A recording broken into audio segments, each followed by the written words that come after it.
Hello everyone, good morning. I wanted to jump on and give you a little kick in the pants because I know some of you need it. There are so many of you who have been in this group for so long and you've been talking about the publicity that you want to get. You've been talking about the places you want to write guest blogs and the podcasts you want to be interviewed on and the places that you want to speak and the TV shows that you want to be on. But you're not doing anything about it. And I want to change that. I really want this group to be a place where you not only learn how to pitch yourself and land the opportunities, but where you gain the confidence to go after the opportunities in the first place. And I want to make sure that I'm doing a good job of motivating you and holding you accountable to go out there and land this stuff. Because whatever you're telling yourself about why you're not doing it, if you think you're not enough, you're not big enough, you haven't been in business long enough, you haven't made enough money, you haven't written a book, you don't have the right degree, whatever you're telling yourself about why you're not enough. And actually, I have a really good friend who did a great live about this the other day in the relationship context. So if you need to talk about enoughness when it comes to relationships, follow my friend Lori Davis Edwards. But if your enoughness problem is with your business and with putting yourself out there with publicity, that's what I'm here for. I want you to know that there are no prerequisites anymore, okay? You don't have to have a certain degree. You don't have to have written a book. You don't have to have been in business a certain amount of time or made a certain amount of money. None of that stuff is important. There are opportunities out there that you can get right now. Now, are you ready the first time you pitch to write for Forbes? Probably not, okay? Forbes actually requires that you have 3 clips from other places. So they want links to 3 other places you've written. So if, for example, your goal is to write for Forbes one day, you better start getting out there and getting links in other places so that you are ready for Forbes one day. There's no reason why you shouldn't be putting yourself out there right now. Every single one of you has a story about how you got where you are. You all have skills. You all have things that you're helping clients or helping people do that you can share with others. Every single one of you. If you're trying to figure out what you have that's pitch worthy, drop me a comment and we will figure it out together. But I don't want you just sitting there hoping that these opportunities happen for you one day. I know you guys see the prompts I put in the group, and a lot of the prompts that I put in are around, you know, if I pitched you for something, what would you want me to pitch you for? And what outlet do you most want to be in? And what TV show would you most want to be on? And you guys give me these answers, and then I ask you, are you pitching yourself for these things? And you tell me no. And I want to know why, because I want to know what I can do. If it's coming in here and it's doing an hour-long training, or it's going back and forth with you on an idea, I want to know what it is I can do to get you ready, to get you feeling like I think you're already ready, but what can I do to make you feel ready to start putting yourself out there for those opportunities? I'm actually going to grab my phone. I've got it on a second tripod back behind here because I just did a live on Instagram a minute ago. I want to make sure you guys aren't leaving me comments because my iPad's been kind of messed up, and when I go live, it does show me that there's several of you watching, but it doesn't always show me your comments. So I just want to make sure. Yeah, see, it's not showing me because Tyrika, I hope I said your name right, said hi.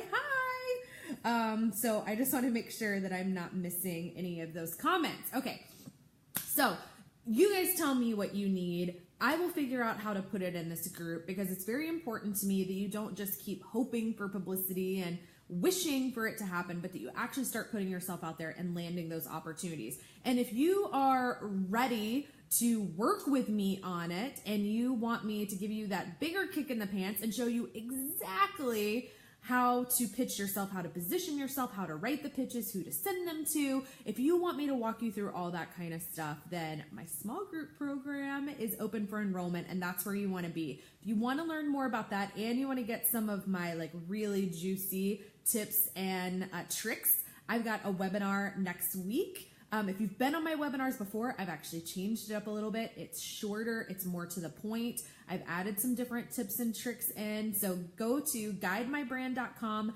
/webinar. And you can get all registered up for the webinar that I've got next week. I'm going to be sending bonus training videos to the people who are signed up for the webinar. As a matter of fact, that's the next thing I'm filming after I get done with this live. So you're going to want to make sure you're registered so you get those, okay? And if you've got other things I can help you with, I will. So I'm going to check my comments again. I gotta cheat and check my phone here.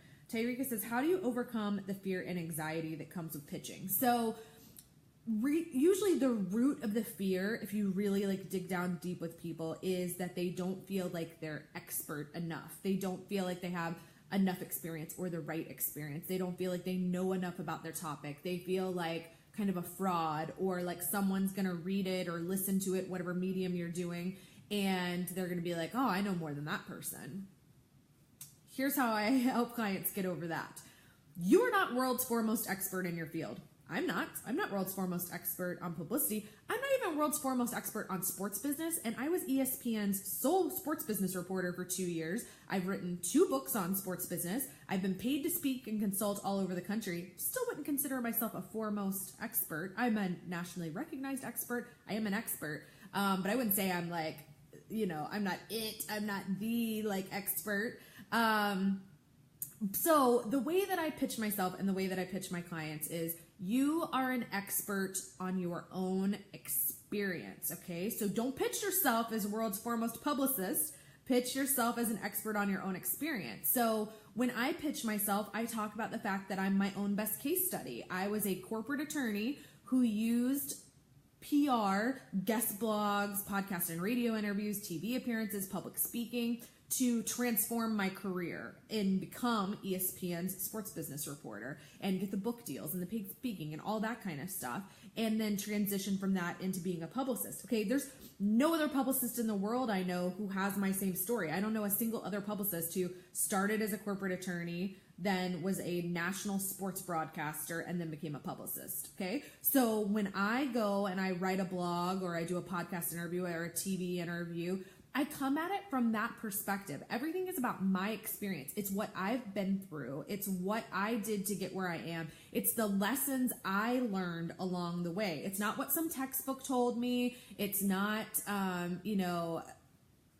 can't think of another example, but it's my experience.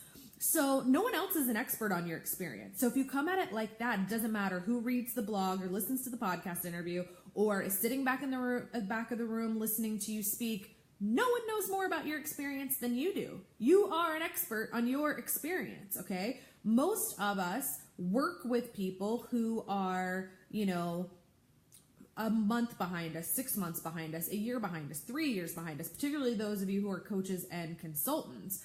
And so it's about your experience, your journey, the things you did and learned along the way. You're going to help that person get there faster because you're going to be able to show them what did and didn't work for you.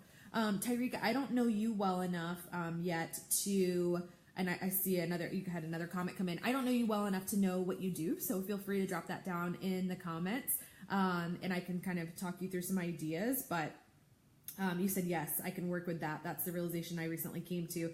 The expertise experience is the part I fear no one cares about. Yeah, okay. So tell me what you do, Tyrika, because I bet I can help you kind of reframe that a little bit. Obviously, when we've got mindset issues and we've got fear and we've got these issues of enoughness, that's not something you just overcome like that. Like because I laid it out for you differently in this live, all of a sudden it's done and you're over it.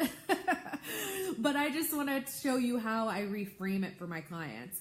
If you haven't been to one of my webinars, Tyrika, sign up for the one next week, because one of the 3 secrets I give in the webinar is writing what I call your expert statement. And I go into this more in depth about how you develop this expert statement that draws on your own personal experience. So I'm not sure if you've been in my webinar before and heard that, but if you haven't, definitely sign up for the one next week. You'll have a workbook you can sign up for that walks you through exactly how to draft it. It gives you an example from an actual client of mine that we've used in every pitch we've ever sent for her. So I think that would be a really good exercise for you to go through at this point.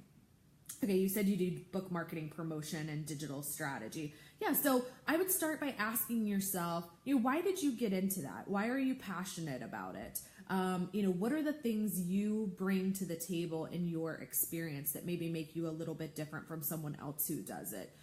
Those are the kind of questions that you want to start asking yourself. And like I said, if you haven't done my webinar before, I would love to have you join me for it next week, because I walk through this whole idea of positioning yourself as an expert on your own experience and exactly how I draft expert statements for my clients and how you can draft your own. And like I said, there's even a workbook that walks you through how to draft it, gives you an example. I think that would be a really helpful exercise for you right now. And that's where I start with my clients. For my retainer clients, as a matter of fact, I'm doing it for a client today. For my retainer clients, when they first come on board, that's one of the first things I do for them is write their expert statement. And in my small group program, that's the first module, is all about developing your expert statement. So to me, it's the sort of bedrock of your publicity efforts. Like, you've got to do that before you do anything else. So I strongly encourage you to come join me for the webinar next week. I'd love to teach you how to do your expert statement. And I think that that would have you feeling a lot better about it. All right, I'm going to run. I got to shoot some more videos, and then I got to go write that expert statement for a client. But thank you for joining me, Tyreka, and everyone else who's here. Have a great day, guys.